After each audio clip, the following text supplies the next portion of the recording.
আজকে অনেক দিন পর আমি যাচ্ছিলাম আমার একটা প্রিয় মানুষের সাথে দেখা করতে, যার জন্য আমি অনেক খুশি ছিলাম। বাসা থেকে বের হব আর এমন টাইমে অনেক জোরে বৃষ্টি শুরু হয়। তারপর আর কি ছাতা নিয়ে বের হয়ে পড়ি। আমি আস্তে আস্তে বৃষ্টিটাও চলে যায়। আমি যেহেতু তার আগে পৌঁছে গিয়েছিলাম, তাই দাঁড়িয়ে দাঁড়িয়ে কিছুক্ষণ তার জন্য অপেক্ষা করছিলাম। আর এর মধ্যেই দেখি সে চলে আসছে। প্রায় 2 বছর পর আমাদের দেখা।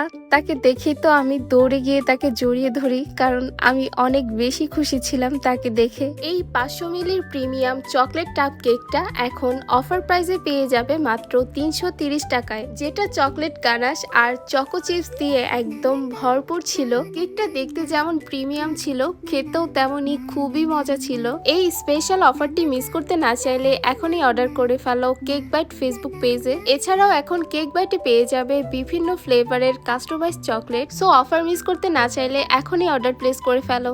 আমার কলেজ লাইফের একমাত্র ফ্রেন্ড, যাকে না পেলে হয়তো আমার কলেজ লাইফটা অনেক বোরিং যেত। কলেজ লাইফ শেষ হওয়ার পর অনেক প্ল্যান করেও আমাদের আর দেখা করা হয়নি। আজকে ফাইনালি 2 বছর পর আমরা দেখা করতে পেরেছি। দুজনে জমানো এত গল্প করতে করতে চলে আসি টার্জেন পয়েন্টে। এখানে এসে কিছু খাওয়া দাওয়া করে নেই। তারপর খাওয়া দাওয়া শেষ করে দুজনে মিলে বসে এখানে অনেকক্ষণ গল্প করছিলাম। আর গল্প করতে করতে অলমোস্ট সন্ধ্যা হয়ে আসছিল। তারপর বাসায় চলে যাওয়ার সময় দেখলাম এখানে অনেক সুন্দর সুন্দর জিনিস বিক্রি করছিল। আর এখান থেকে এই সুন্দর ইয়ারিংটা আমার ফ্রেন্ড আমাকে গিফট করেছিল। তারপর যাওয়ার সময় এই সুন্দর ফুলটা তুলে আমি আমার ফ্রেন্ডকে দেই। অল্প সময়ের জন্য হলেও এটা আমার জন্য অনেক সুন্দর একটা মুহূর্ত ছিল।